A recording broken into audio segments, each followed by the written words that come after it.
Q6 news కి స్వాగతం. Bulletin ముందుగా హెడ్లైన్స్ చూద్దాం.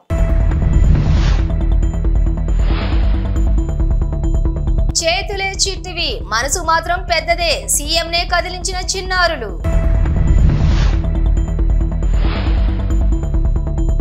ఏపీ హైకోర్టులో పాస్పోర్టుపై జగన్ పిటిషన్ సోమవారం ఇరు పక్షాల వాదనలు ముగిశాయి. ఈ నెల 11న నిర్ణయం వెల్లడిస్తామన్న కోర్టు.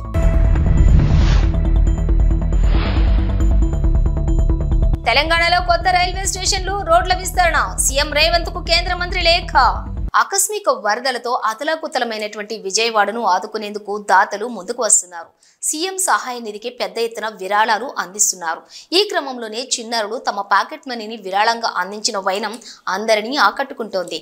పశ్చిమ గోదావరి జిల్లా పెంటపాడు మండలం పడమర విప్పూరులోని శ్రీ విద్యానికేతన్ స్కూల్ చిన్నారులు వరద బాధితుల కోసం తమ పాకెట్ మనీని విరాళంగా ఇచ్చారు. పసిపిల్లల దగ్గర నుంచి ఒక్కొక్కరుగా వచ్చి తమ విరాళాన్ని అందిస్తున్న వీడియో ఇప్పుడు నెట్టింట వైరల్ అవుతోంది.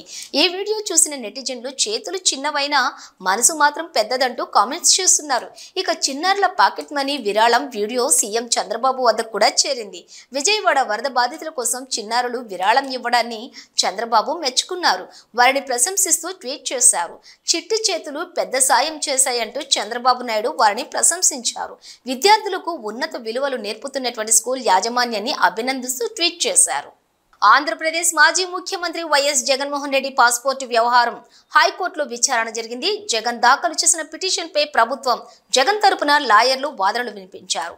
విజయవాడలోని ప్రత్యేక కోర్టు ముందు హాజరు కావడం నామూషిగా భావించి ఆ కోర్టు విధించిన షరతులపై మాజీ సీఎం జగన్ హైకోర్టును ఆశ్రయించారని ప్రభుత్వం తరపు పీపీ వాదనలు వినిపించారు. జగన్ 3-4 కిలోమీటర్ల దూరంలో ఉన్న విజయవాడ కోర్టుకు వెళ్లకుండా ఎగ్గొట్టాలని, పాస్పోర్టు రెన్యువల్ విషయంలో పూచీకత్తు సమర్పించేందుకు ఆయన నామోషిగా భావిస్తున్నారన్నారు.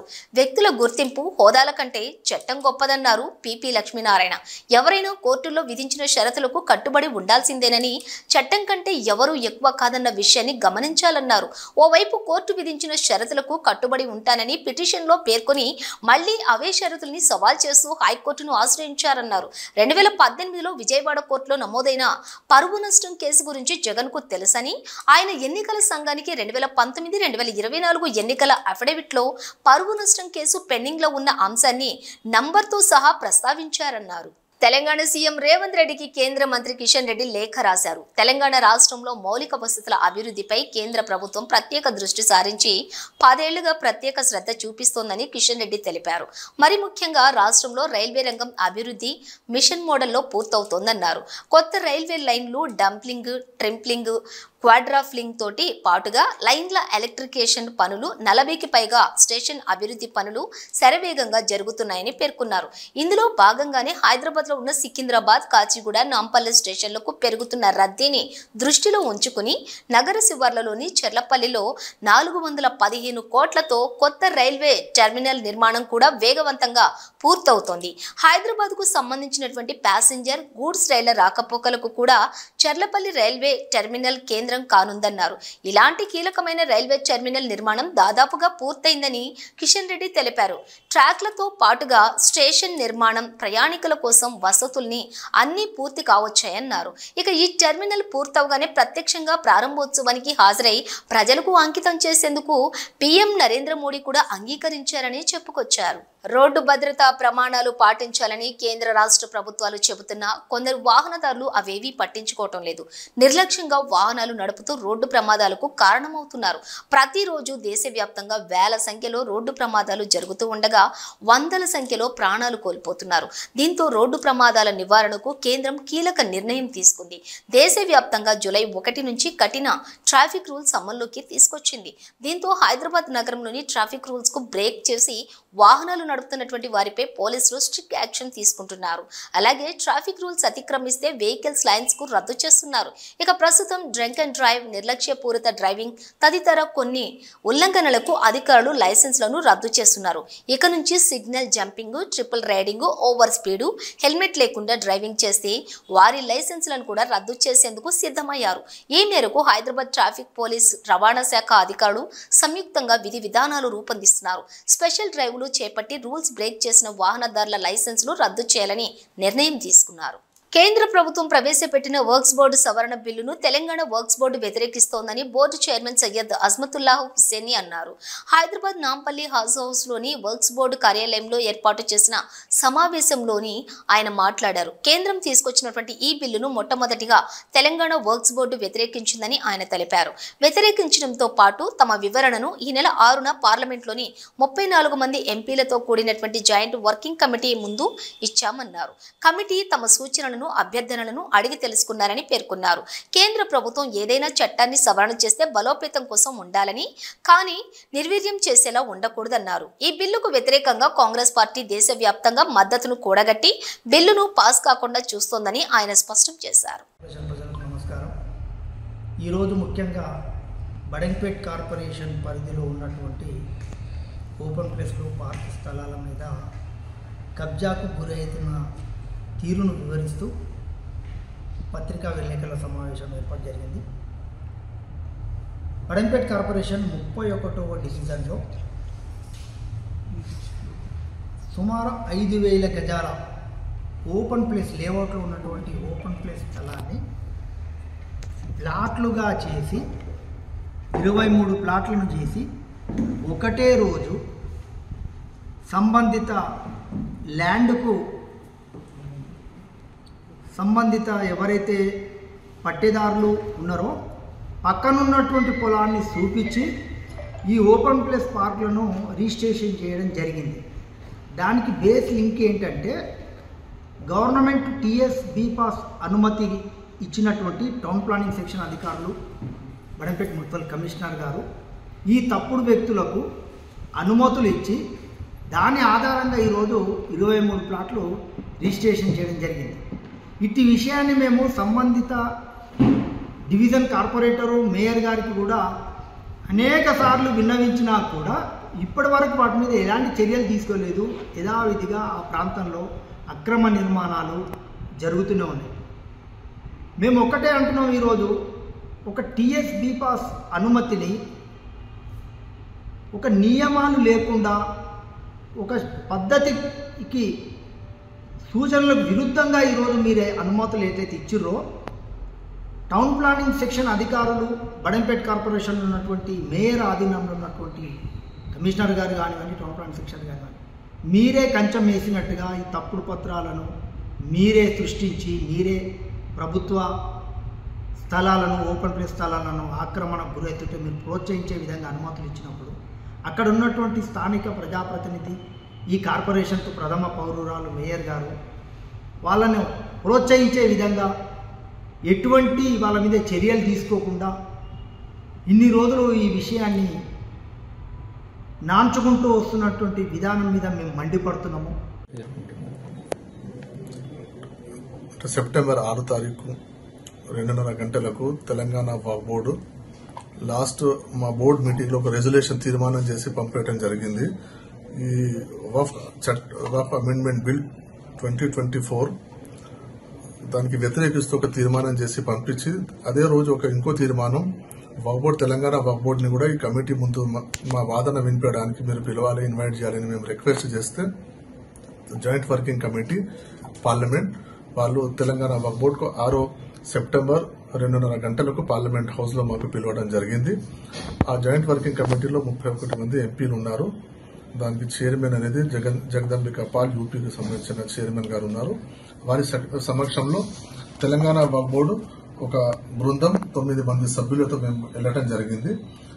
వాళ్ళకు ఇన్ డీటెయిల్ గా ఆ 40 అంశాలపై వాళ్ళు ఏ చట్టంలో ఏది పెట్టారో సవరణకు బిల్లు పెట్టారు కదా, ఆ 40 అంశాల సవరణకు మేము ఇన్ డీటెయిల్ గా వాళ్లకు ఎక్స్ప్లెయిన్ చేయడం జరిగింది. వాళ్ళు కూడా మాకు కొన్ని ప్రశ్నలు అడిగారు. దానికి మేము సమాధానం ఇచ్చుకుంటూ ఆన్ పేపర్ ఒక రిప్రజెంటేషన్, ఎందుకంటే అన్ని డీటెయిల్ మనం కమిటీ రూల్స్ కి విరుద్ధంగా ఉంటుంది కాబట్టి అది చెప్పలేం కాబట్టి ఆన్ పేపర్ వాళ్ళకు ఒక డీటెయిల్ రిప్రజెంటేషన్ మేము ఇవ్వడం జరిగింది. దాంతోపాటు వాళ్ళు oral suggestions, objections and views మేము అలా పెట్టడం జరిగింది. వాళ్ళు కూడా చాలా సుదీర్ఘంగా మాతో కమిటీ మెంబర్స్ తో సభ్యులతో డిస్కషన్ చేశారు. మేము కూడా వాళ్ళకున్న అనుమానాలను మాకు అడిగారు. మేము కూడా చెప్పాము, ఈ బిల్లు ఒకవేళ మీరు సవరణ బిల్లు పెట్టారు, దీంతో వక్ఫ్ బోర్డుకు ఎలాంటి లాభం నష్టం అనేది మేము వాళ్ళకు సుదీర్ఘంగా చెప్పడం జరిగింది. ఎందుకంటే ఇన్ జనరల్ గా ఎక్కడైనా సవరణ అనేది సమయాన్ని అవసరాన్ని బట్టి సవరణిస్తారు. రెండోది ఏంటంటే ఎక్కడైనా ఉన్న పాత చట్టాన్ని ఇంకా బలపరుస్తూ మనం తీసుకొస్తారు కానీ మొత్తానికి వక్ఫ్ బోర్డును ఖతం చేయడానికి ఈ బిల్ తీసుకొచ్చినట్టు మాకు అనిపించింది. కాబట్టి వాళ్లకు సుదీర్ఘంగా చెప్పడం జరిగింది. తెలంగాణ మొత్తం భారతదేశంలో తెలంగాణ వక్ఫ్ బోర్డు మొట్టమొదటి వక్ఫ్ బోర్డు. ఈ తీర్మానం మేము రిజెక్ట్ చేసుకుంటూ ఒక తీర్మానం చేయడంతో పాటు కమిటీ ముందు మేము పోయి వాదన వినిపించడం కూడా మాకు తొలి వక్ఫ్ బోర్డు తెలంగాణ వక్ఫ్ బోర్డు. మీటింగ్ తర్వాత చాలా మంది చైర్మన్ తో మెంబర్లతో మేము మాట్లాడితే వాళ్ళు డీటెయిల్ గా స్టడీ చేసి వాళ్ళు ఒకటే విషయం చెప్పారు. మేము చెప్పింది మేము సుదీర్ఘంగా మేము విన్నాము, అది మేము 100% పరిగణలోకి తీసుకుంటాము. కాకినాడ జిల్లా పిఠాపురం నియోజకవర్గం గొల్లప్రోలు వరద ముంపు ప్రాంతాలను జనసేన అధ్యక్షులు ఉప ముఖ్యమంత్రి పవన్ కళ్యాణ్ పర్యటించారు. జగనన్న కాలనీలో పర్యటించి మురుగునీటి బురదలో నడుస్తూ స్థానిక ప్రజల సమస్యలపై తెలుసుకున్నారు. అనంతరం చేబ్రోలులో తన నివాసం వద్ద గణపతి నవరాత్రుల్లో 3వ రోజు సందర్భంగా స్వామివారికి పూజా కార్యక్రమం, హారతి కార్యక్రమంలో పాల్గొనడం జరిగింది.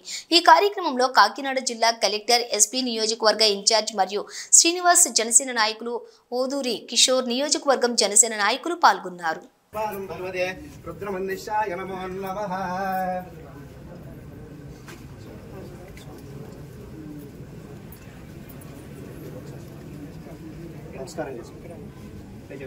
అపరాధ సహస్రాని క్రియంతే అహం నిశం మయా దాశోయం మాం మత్వ క్షమస్వ. శ్రీ లక్ష్మీ గణపతి దేవత ప్రార్థన పూర్వక అపరాధ నమస్కారం సమర్పయామి.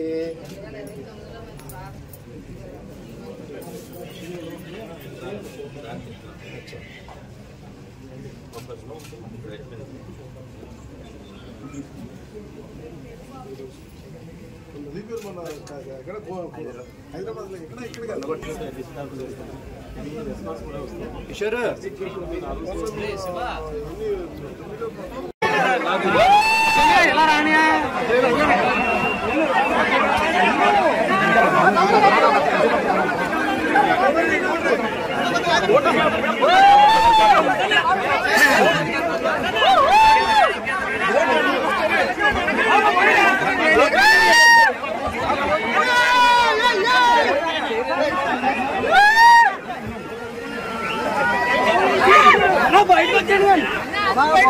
అన్న బయటకు వచ్చాడు.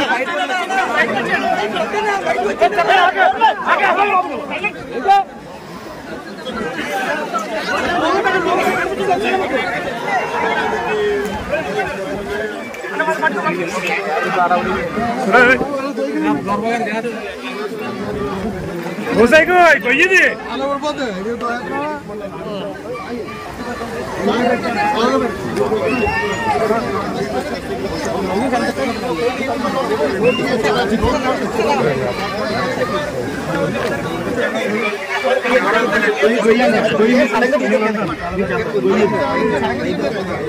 చక్కగా ఇక్కడ ఉంటే కావాలి, గోతులు కావాలి, వెనకాల నుంచి కావాలి, ఇక్కడ ఉంటే ఎంత కావాలి. వాసి మా సెల్లన్నీ గోతులు పడేస్తాను ఈ సెల్ఫీ మాటకి.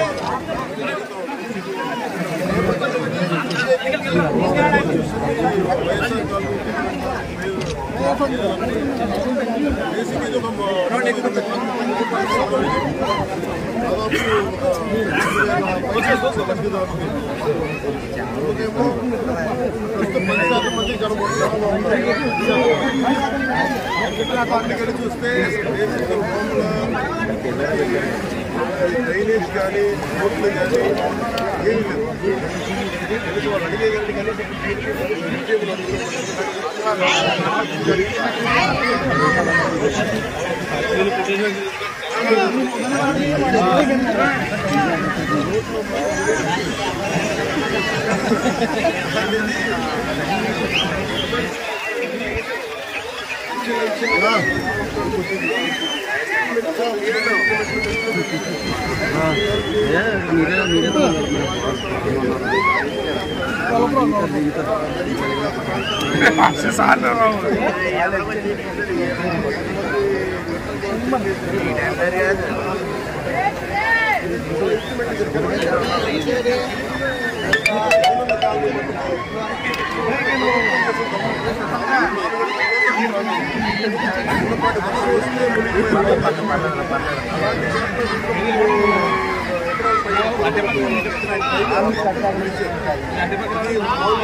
ఇది కాలనీ పేరు మార్చుకోవడం మీరందరూ కోరుకొని అలాగే మీరందరూ కోరుకొని ఒక నిమిషం కాలనీల పేర్లు ఎందుకు నాయకుల పేర్లు ఉండకూడదు చెప్తా. వాళ్ళ జేబులో డబ్బులు కాదు. అందుకని మనం చేయాల్సిందంటే నేల కోసం పనిచేసిన నాయకుల పేర్లు పెడితే మంచిది. అదే మన జాతీయ నాయకులు చాలా మంది ఉన్నారు, రాష్ట్ర స్థాయి నాయకులు ఉన్నారు, పిఠాపురం మహారాజు గారు ఉన్నారు. అలాంటి గొప్ప మహానుభావుల పేర్లు పెడితే మంచిది. నిజంగా అలాంటివి కోరుకుంటాం. ఇవి బులెటిన్ డీటెయిల్స్.